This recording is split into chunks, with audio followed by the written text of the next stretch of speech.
నమస్కారం మిత్రులారా, welcome to my channel. ఇది మీ చంద్రగౌడ్ అఫీషియల్ యూట్యూబ్ ఛానల్. ఈ వీడియో ఉద్దేశం ఏంటంటే 30 ఏళ్ల కింద మన పరిస్థితి ఎట్లా ఉండే, ఇప్పటి పరిస్థితి ఎట్లా ఉంది అనే ఈ పరిస్థితులను వివరించేందుకు ఈ వీడియో చేసి మీకు వివరించేందుకు ప్రయత్నం చేయడం జరుగుతుంది. ఈ వీడియో పూర్తిగా చూడండి.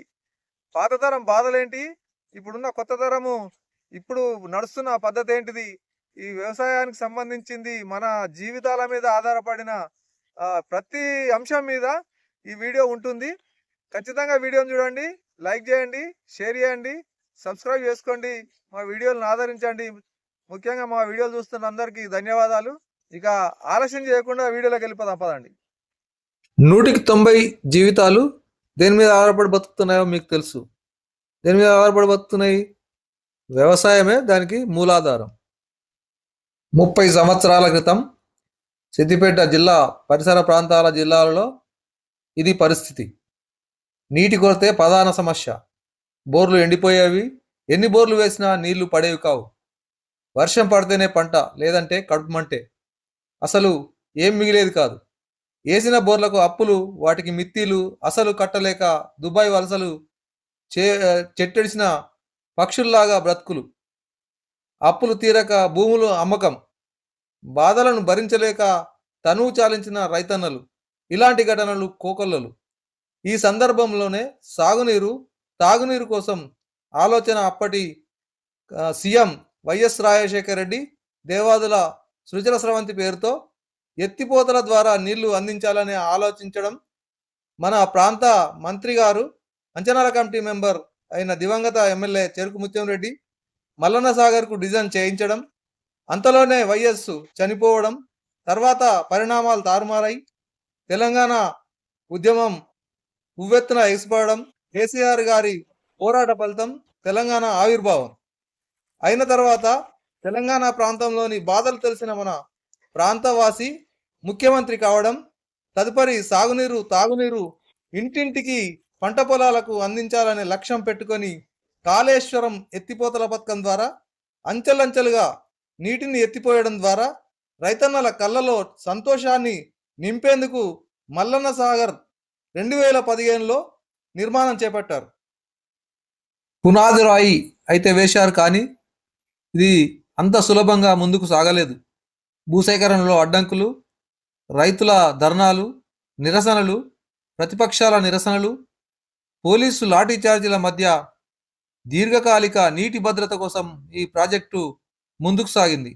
ఈ సందర్భంగా భూములు ఇచ్చిన రైతన్నలకు మరొకసారి మనము వారికి ధన్యవాదాలు తెలపక తప్పదు. వారి త్యాగాన్ని కూడా మనం వెలకట్టలేం. మన జీవితాలు బాగుపడాలని రోజు పొద్దున్నే దేవుడికి మొక్కుకుంటాం. మరి ఈ జాగలు వదులుకొని, ఇండ్లు వదులుకొని, ఊరు వదులుకొని వెళ్ళిన మన తోటి రైతన్నలకు మనము రోజు పొద్దున దండం పెట్టినా తప్పులేదు. ఎందుకు అనంటే మన బతుకులు బాగు చేసిన వాళ్ళు వీళ్ళే అవుతారు కాబట్టి. దాదాపుగా 2015వ సంవత్సరం వరకు తాగునీటి కోసం, సాగునీటి కోసం ఎదురు చూసుకున్న మన ప్రాంత వాసులు మరి 2015 తర్వాత మల్లన్న సాగర్ బాధితులంతా వారి వారి భూములను వదులుకొని వెళ్ళవలసి వచ్చింది. అనంతరం మల్లన్న సాగర్ పనులు ముమ్మరంగా సాగాయి. ఈ మల్లన్న సాగర్ డిజైన్ చేసిన తర్వాత ఈ పనులు దాదాపుగా 4 సంవత్సరాల కాలంలో పూర్తి చేశారు. అది దాదాపుగా 2020-21వ సంవత్సరము మల్లన్న సాగరు తుది మెరుగులు దిద్దుకున్న రోజు, నీరు వచ్చి సాగర్లో నిండిన రోజు, దాదాపుగా 5 జిల్లాల రైతులకు పండుగ రోజు. భూగర్భ జల నీటి మట్టం పెరిగింది, బోర్లు తిరిగి జీవం పోసుకున్నాయి, అన్నదాతలకు చేతి నిండా పని, 2 పంటలు పూర్తిగా సాధ్యం. అన్నదాతల ముఖాల్లో సంతోషం, ప్రతి ఇంట దీపావళి పండుగలాగా కాంతులు. ఎండాకాలం కూడా నిండుకుండలా చెరువులు, ఎటు చూసినా పచ్చటి పొలాలు, సాగు విస్తీర్ణం పెరిగింది, పంట అధిక దిగుబడి రావడం మొదలైంది. ఇక అత్యాధునిక వ్యవసాయం సైడు రైతుల ఆలోచన మళ్ళింది. నీటి కొరత లేదు, ఆందోళన లేదు. వేసవి కాలంలో నిండుకుండల చెరువులు. వ్యవసాయం లాభసాటిగా మారింది. యువత తిరిగి గ్రామాల వైపు చూస్తోంది. సాఫ్ట్వేర్ను వదిలి సాగు సేద్యం వైపు యువత ఆలోచిస్తున్నారు. 30 సంవత్సరాల క్రితం మన ప్రాంతం నుండి వలసలు వెళ్ళేవారు. కానీ ప్రస్తుతము ఒడిస్సా, ఛత్తీస్గఢ్ నుంచి మన దగ్గరికి వచ్చి కూలీలు పనిచేస్తున్నారు, నాట్లు వేస్తున్నారు. రకరకాల పనులకు ఇతర రాష్ట్రాల నుంచి మన రాష్ట్రానికి వలస రావడం అనేది మనకు నిజంగా గర్వకారణం. సాగునీరు కొరత తగ్గడం వల్ల సాగు బాగా పెరిగింది. ఆరుతడి పంటలు వేస్తున్నారు. కూరగాయల తోటలు, రకరకాల ఆకుకూరల తోటలు రైతన్నలు వేసుకుంటూ లాభాన్ని ఆర్జిస్తున్నారు. 30 సంవత్సరాల క్రితం ఎరువులు పెట్టి శ్రమను మనము శ్రమించి కష్టం చేసి పొలాలను మనం సాగు చేసి పంటలు వేసినా చేతికి అందే వరకు మనకు నమ్మకం లేకుండే. ఎన్ని బోర్లు వేసినా ఎండిపోయేవి. అప్పులు బాధలు తాళలేక వలసలు పోయే పరిస్థితి నుంచి ధనభండాగారం లాగా మనకి ధాన్యము ఇప్పుడు పుష్కలంగా పండే పరిస్థితి ఏర్పడింది. అప్పటి పరిస్థితులను గుర్తు తెచ్చుకొని రైతన్నలు కంటికి నీరు తెచ్చుకునే పరిస్థితి. ఇప్పుడు అప్పటికి ఇప్పటికి పోల్చుకుంటే ఇప్పుడు చాలా సంతోషంగా ఉన్నామని రైతుల మాటల్లోనే వాళ్ళు చెప్తున్నారు. ఇదంతా కేవలం మల్లన్న సాగరు నిర్మాణం వల్లనే సాధ్యమైందని చెప్పక తప్పదు. అన్న నమస్తే. నమస్కారం అండి. ఇప్పుడు మన రైతాంగం గురించి ఒక విషయం అడుగుదాం అనుకుంటున్నాం మిమ్మల్ని. మీరు చాలా వ్యవసాయంలో అనుభవజ్ఞులు, పెద్ద రైతు. మరి 30 ఏళ్ల క్రితం, దాదాపుగా 30 ఏళ్ల క్రితము మన తెలంగాణ ప్రాంతంలో, అందులో సిద్దిపేట ప్రాంతంలో మన రైతుల పరిస్థితి ఎట్లా ఉండే? మరి చాలా బోర్లు వేసి కూడా నష్టపోయి అప్పుల పాలై దుబాయ్, బొంబాయి వలసలు పోయిన పరిస్థితి మీరు చూసే ఉంటారు. మరి దాని గురించి కొంచెం మీ అనుభవం చెప్పండి. నమస్కారం అండి. 30 ఏళ్ల క్రితము యాసంగి నాట్లేసేటప్పుడు రైతు నీళ్ళను చూసి ఈ మడి తర్వాత ఇంకో మడి తర్వాత ఇంకో మడి ఇట్లా దున్నుకుంటూ పోతే నీళ్ళు వెళ్తున్నాయని అప్పుడు స్టార్టింగ్ దశలో వెళ్తాయి నీళ్లు. లాస్ట్ దశకు వచ్చేసరికి ఆ మొదటి మడి కూడా పారని రోజులు ఉండే రైతు ఆగమ్య గోచారంగా ఉండే అప్పటి పరిస్థితులు. ఇప్పుడు చాలా మెరుగైంది రైతులకు.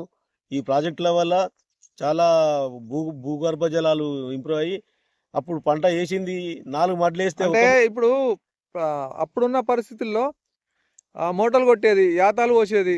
ఆ తదుపరి బావిలల్లో నీళ్లు మోటార్లు వేసి, గడ్డ మీద మోటార్లు వేసి నీళ్లు పారిచ్చేది. మరి కరెంటు అప్పుడు సప్లై ఇప్పటిలాగానే ఉండేదా? కరెంటు కూడా అప్పుడు సప్లై మంచిగా ఉండేది కాదు. ఈ నీళ్లు లేక అధ్యమధ్యమై ఉన్న రోజులలో కరెంటు ప్రాబ్లం ఒకటి. ఆ రకంగా ఈ రకంగా ఏ రకంగా చూసినా రైతు యాసంగి అనేది పంట చేతికి వచ్చేదాకా కూడా నమ్మకం లేదు. 4 మడ్లు వేస్తే ఒక్క మడి కూడా గ్యారంటీగా రాకపోతుండేది. ఇప్పుడైతే నీళ్ళ బాధ లేదు, కరెంటు బాధ లేదు. ఈ వేసిన వడ్లు రైతుకు సవ్యంగా పంట పండిస్తున్నాయి. బోర్లు అప్పట్లో ఈ రోజు వేస్తే 15 రోజులకు ఎండిపోయే పరిస్థితి ఉండే. మరి ఇప్పుడు ఎట్లా ఉంది? ఇప్పుడు బోర్లు ఎండిపోయే ఆలోచన ఏం లేదు. భూగర్భ జలాలు పెరిగినాయి, కరెంటు కూడా సప్లై మంచిగా ఉంది. రైతులు అప్పుడు ఆ 30 ఏళ్ళ కింద బొంబాయి, దుబాయి, బొగ్గుబాయి అన్నట్టుగా ఉండే. ఇప్పుడు రైతులు జర కోలుకునే దశలోకి వెళ్తున్నారు. మరి ఇప్పుడు సమ్మర్లో, వేసవి కాలంలో చెరువులన్నీ ఎండిపోయేటి అప్పుడు. మరి ఇప్పుడు ఎట్లా ఉంది పరిస్థితి? అప్పుడు నిజంగానే అప్పుడు నీళ్లు ఇప్పటిలాగానే ఉండేవా? లేదు. అప్పుడు వర్షాకాలంలో చెరువులు నిండితే మళ్ళా వర్షాకాలం కోసమే ఎదురు చూడవలసిన పరిస్థితి ఉంది. ఇప్పుడు వేసవి కాలంలో కూడా, ఎండాకాలంలో కూడా చెరువులు నింపే ఆలోచన చేస్తుంది. బాగుంది ఇది. మరి ఇప్పుడు అప్పుడు పంటలు చేతికి రాక నెర్రల వారి పొలాలు ఎండిపోయి రైతన్నలు కొన్ని సందర్భాల్లో ఆత్మహత్యలు కూడా మనం చూసాము. ఇప్పుడు ఎట్లా ఉంది? ఇప్పుడు అట్లాంటి పరిస్థితి లేదు. ఇప్పుడు ఒక రైతు ఆ రోజు ఇప్పుడున్న నీళ్ళ పరిస్థితి వల్ల ఒక 2 ఎకరాలు వేసిన పొలము రోజంత వెనకకు వస్తుంటే ఎట్లా అని చెప్పి మళ్ళీ ఒక 2-3 బోర్లు వేసిన పరిస్థితులు ఉండే అప్పుడు. ఇప్పుడు అలాంటి పరిస్థితి లేదు. ఉన్న బోర్తోనే సవ్యంగా నీళ్ళు వెళ్తున్నాయి. 2 ఎకరాలకు 2 ఎకరాల క్రాప్ అనేది వస్తుంది. బర్లకు ఎడ్లకు మేపుకునే పరిస్థితి ఉండే ఒకప్పుడు. ఏది 2 ఎకరాల పొలం వేస్తే అర్ధ ఎకరం కూడా చేతికి రాకపోతుంది. ఎకరన్నర బర్లకు ఎడ్లకు మేపుకునే పరిస్థితి ఉండే. ఇప్పుడు అట్లాంటి పరిస్థితి ఏం లేదు. పంటలు మంచిగా పండుతున్నాయి, నీళ్లు మంచిగా వెళ్తున్నాయి, కరెంటు కూడా మంచిగా వస్తుంది, అలాంటి బాధ లేదు. ఇక బొగ్గుబాయిలు దుబాయిలు వలస అనేది తక్కువైంది, ఈ లో వోల్టేజ్ సమస్య పూర్తిగా తగ్గిపోయింది అనుకుంటారా? చాలా తగ్గిపోయింది. ఇప్పుడు అట్లాంటి పరిస్థితి లేదు. లో వోల్టేజ్ సమస్యతోని కరెంటు ఎప్పుడు వచ్చేపోయేది తెలియదు, వచ్చిన వోల్టేజ్తో సరిపోయేది తెలియదు, అలాంటి బాధ అయితే లేదు. ఇప్పుడు మోటార్లు బాగా కాలిపోతుండే, రైతులకు కాలిపోతుండే. ఇబ్బంది ఉండే. ఇక నెలకు ఒకటి కలిపి ఒక పసలు వచ్చే వరకే యాసంగి టైంలో 4 సార్లు కాలిపోతుంది మోటార్. 4 సార్లు కలిపితే 4 నల్ల 16 అంటే 20,000 రూపాయలు మోటార్లు కాలిపోవడానికి అవుతుండే. మళ్ళీ ఒక బోర్ ఎండిపోయి ఆ బోర్కు మళ్ళీ ఇంకొక బోర్ వేసుకుంటే దాని మోటారు ఇవన్నీ అవుతుంటే అప్పుడు రైతుల పరిస్థితి ఘోరంగా ఉంటుండే. మరి ఇప్పుడు మనం చూసినాము దొడ్ల నిండా పశువులు ఉంటుండే అప్పుడు, ఇప్పుడైతే పశువులు చాలడానికి వెనుకాడుతున్నారు రైతులు. మరి ఈ పశువుల పెంపకం మీద మీరు ఏమైనా సూచన చేస్తారా? మీకు పశు పోషణ భారం అయిపోయింది రైతులకు ఇవాళ. ఎందుకంటే దానికి చేయడానికి కష్టజీవులు కష్టపడతలేదు అంతగా రైతు. అంటే అంత యాంత్రీకరణ మీదనే ఆధారపడి మీరు కూడా ట్రాక్టర్ పెట్టి దున్నిస్తున్నట్టు కదా? అంతే, ట్రాక్టర్లు పెట్టి దున్నిస్తున్నారు, చొప్పడానికి కూడా ట్రాక్టర్లే. ఇప్పుడు కావాలంటే బర్రెలు పాలు కొనుక్కోవడానికి కూడా ఇబ్బంది ఉన్నది. దీన్ని బట్టి చూస్తే రైతులంతా గవర్నమెంట్ దాని మీద ప్రత్యేకమైన దృష్టి పెట్టి పాడిని సంపదను పెంచుకుంటూ రాబోయే తరాలకు మనుగడ బాగుపడుతుంది. రైతులకు ప్రోత్సహించి ఈ పాడి సంపదను పశు సంపదను పెంచుకునే ఆలోచన చేయాలి. చేసినప్పుడే రైతు బాగుపడతాడు, పబ్లిక్ కూడా మంచి జరుగుతుంది. అట్లా. థ్యాంక్ యూ అండి, ధన్యవాదాలు. ఇప్పుడు రమేష్ రెడ్డి గారు, ఇప్పుడు మనము 30 ఏళ్ళ కింద ఈ పంటలు రైతుల పరిస్థితి ఎట్లా ఉండే? 30 ఏళ్ళ కింద మనకు చాలా దినస్థితిగా ఉండే. మనకు పంటలు సరిగా వండపోవు, వర్షాలు సరిగా లేకుండా భూగర్భ జలాలు అడుగంటిపోయినాయి. మనము పంటలు వేస్తే కూడా పండుతాయో లేదో అని నమ్మకం తక్కువ ఉండే. మరి అట్లా ఉండే పరిస్థితి. బోర్లు వేసినా గ్యారెంటీ లేకుండే. మళ్ళీ ఒకటి బాయిలు తవ్వినా సరిగా నీళ్ళు ఊరుతాయో అన్నట్టు ఉండే.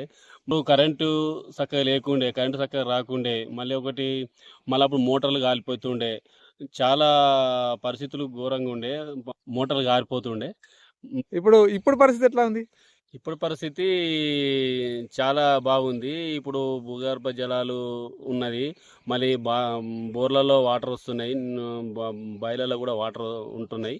మనకు వర్షాలు కూడా బాగా పడుతున్నాయి. చాలా బాగుంది. ఇప్పుడు పంటలు చాలా బాగా పండుతున్నాయి. మనకు పంటలు ఎండిపోకుండా ఉన్నది. కరెంటు కూడా చాలా బాగుంది. 24 hours కరెంటు ఉంటుంది. బోర్లలో కూడా వాటర్ ఉంటున్నాయి, బాయిలలో వాటర్లు ఉంటున్నాయి. మనకు వ్యవసాయానికి కూడా చాలా కరెంట్ అందుతుంది. మళ్ళీ పంటలు కూడా పండుతున్నాయి మంచిగా. ఇప్పుడు మరి బోర్లలో నీళ్లు బాగా ఊరుతున్నాయి అంటారు, దేని కారణం అనుకుంటారు మీరు? ఇప్పుడు మనకు డ్యామ్స్ ఉన్నాయి కాబట్టి, డ్యామ్స్ కట్టారు కాబట్టి ఆ డ్యామ్స్ వల్ల మనకు వాటర్ ఉన్నాయి. మళ్ళీ వర్షాలు కూడా చాలా పడుతున్నాయి. మరి దాని వలన మరి మనకు డ్యామ్ల వలన ఏమో తెలియదు, కానీ చాలా వర్షాలు పడుతున్నాయి. భూగర్భ జలాలు కూడా ఉన్నాయి. మరి ఇప్పుడు ఇంతకుముందు పరిస్థితిలాగా ఇప్పుడు లేదు. ఎందుకంటే ఇప్పుడు పంటలు మంచిగా పండుతున్నాయి, కెనాల్స్ నుంచి వాటర్ వస్తున్నాయి. మనకి ఇప్పుడు ఖచ్చితంగా పంటలు పండుతున్నాయి. మనకు నమ్మకంగా ఒకటి ఉన్నది, మనకు చెర్లలో వాటర్ వస్తున్నాయి. మరి మళ్ళీ మనకు మునుపట్లాగా ఎండాకాలం పంటలు ఎండిపోతున్నాయా?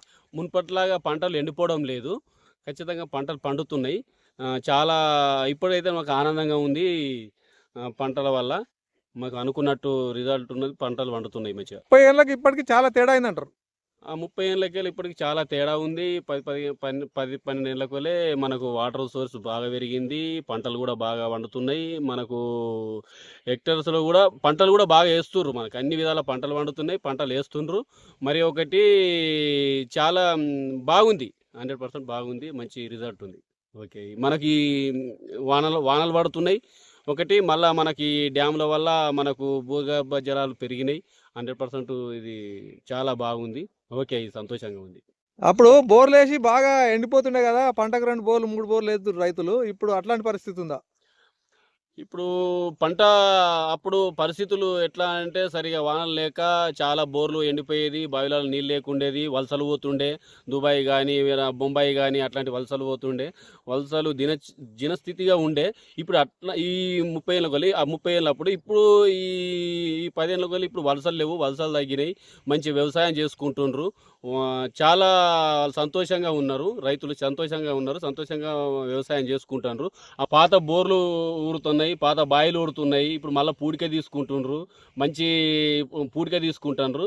మళ్ళీ ఒకటి వ్యవసాయం చేసుకుంటున్నారు. ఇప్పుడు వ్యవసాయం మీద ఆసక్తి పెరిగింది. చాలా ఇప్పుడు కొత్తగా అచ్చుకడుతుండ్రు కూడా. మళ్ళీ వరి పండిస్తుర్రు, రకరకాల కూరగాయలు పండిస్తుండ్రు. ఉమ్, చాలా సంతోషంగా ఉన్నాం. ఈ పశువులు కూడా ఊర్లో పంటి పెంచడం బంద్ చేసిరు కదా, మీకేమైనా ఉన్నాయా? పశువులు మాకు ఉన్నాయి. మాకు బర్రెలు కూడా ఉన్నాయి, గేదెలు కూడా ఉన్నాయి. మేము పాలు విదుకుంటాము, మేము పాలు అమ్ముకుంటాము. మరి ప్లస్ వ్యవసాయం కూడా చేసుకుంటున్నాము. అప్పుడు వాటర్ లేకుండా ఇప్పుడు వాటర్ వచ్చేసినాయి. వాటర్ ద్వారా మేము అగ్రికల్చర్ కూడా చేసుకుంటున్నాము. చాలా బాగుంది. సో ఇదండి పరిస్థితి. ధన్యవాదాలండి. అప్పుడు ఇప్పుడు మరి దాదాపుగా 1995 నుంచి 2026 వరకు పరిస్థితి ఏందనేది ఒకసారి కంపేర్ చేసుకున్నాం మళ్ళీ ఒకసారి. అప్పుడు కాలమైతేనే పంట, ఎన్ని బోర్లు వేసినా నీళ్లు పడకు, ఒకవేళ పడ్డా కానీ పడ్డా ఉండేదాకా గ్యారెంటీ లేకుండే, కరెంటు సరిగా రాకు, లో వోల్టేజ్ సమస్యలతోని రైతులంతా సతమతం అవుతూ మోటార్లు కాలిపోయి పండిన పంట కాస్త ఆ మోటార్లు కట్టిపించడానికే అవుతుండే. ఈ దున్నకాలు ఆ మందులు అవి వేసి పంట చేతికొచ్చే సమయానికి నీళ్ళు అందక, కరెంటు సరిపోక పర్రెలు వాసి మొత్తము చేనులన్నీ ఎండిపోతుండే. ఇవి తాళలేక, ఈ అప్పుల భారం భరించలేక, పిల్లలను సంసారాన్ని వాళ్ళ బాధ చూడలేక దుబాయ్ అట్లాంటి పరదేశాలకు వలసలు వెళ్లే కాలం అని. ఇప్పుడు ప్రస్తుతం అయితే మరి అట్లాంటి పరిస్థితి లేదు. ఫుల్ గా కరెంటు వస్తుంది, లో వోల్టేజ్ సమస్య లేదు. ఈ బోర్లు కూడా మళ్ళీ వేయాల్సిన అవసరము లేకుండా పోయింది. పాత బోర్లే మళ్ళీ జీవం పోస్తున్నాయి. భూగర్భ జల మట్టం పెరిగింది, డ్యామ్స్ అయినాయి. సిద్దిపేట జిల్లా చుట్టూ 5-6 డ్యామ్స్ అయినాయి దగ్గర. మరి ఈ పోయిన వాళ్ళు భూమి విడిచిపెట్టిపోయిన వాళ్ళకు వాళ్ళ విషయానికి వస్తే చాలా బాధాకరం. కాకపోతే మిగిలిన వారికి మాత్రము చాలా ఆనందకరం. ఎందుకంటే ఇది ప్రస్తుతం అయితే ఎలాంటి బాధలు లేకుండా, చిన్న బాధలు ఎప్పుడు ఉండే ఉంటాయి, ఇప్పుడైతే ఎలాంటి బాధలు లేకుండా వ్యవసాయం సాగుతుంది. మంచిగా సంతోషంగా రైతన్నులు అయితే వ్యవసాయం చేసుకుంటూ మంచి జీవనం సాగిస్తున్నారు. సో ఇది అప్పుడు ఇప్పుడు ఉన్న వ్యత్యాసం, మరి పాత తరానికి కొత్త తరానికి తేడా. సో ఇది ఫ్రెండ్స్, మనకు మల్లన్న సాగర్ ఒక ప్రాజెక్టే కాదు, అది భావితరాలకు ఇచ్చిన, భవిష్యత్తుకి ఇచ్చిన భరోసా, వాళ్ళ జీవితాలకు ఇచ్చిన భరోసా, మరి నీటి భద్రత కూడా. సో ఇది నచ్చితే, ఈ వీడియో నచ్చితే ఒక లైక్ ఇవ్వండి, షేర్ చేయండి, సబ్స్క్రైబ్ చేసుకోండి. చాలా మంది సబ్స్క్రైబ్ చేసుకోకుండా చూస్తున్నారు. దయచేసి చూసిన వాళ్ళందరూ సబ్స్క్రైబ్ చేసుకొని మా ఛానల్ కు సపోర్ట్ చేసి మాకు సహకరిస్తారని కోరుతూ మరి అందరికి ధన్యవాదాలండి. జై జవాన్, జై కిసాన్, భారత్ మాతా కీ జై.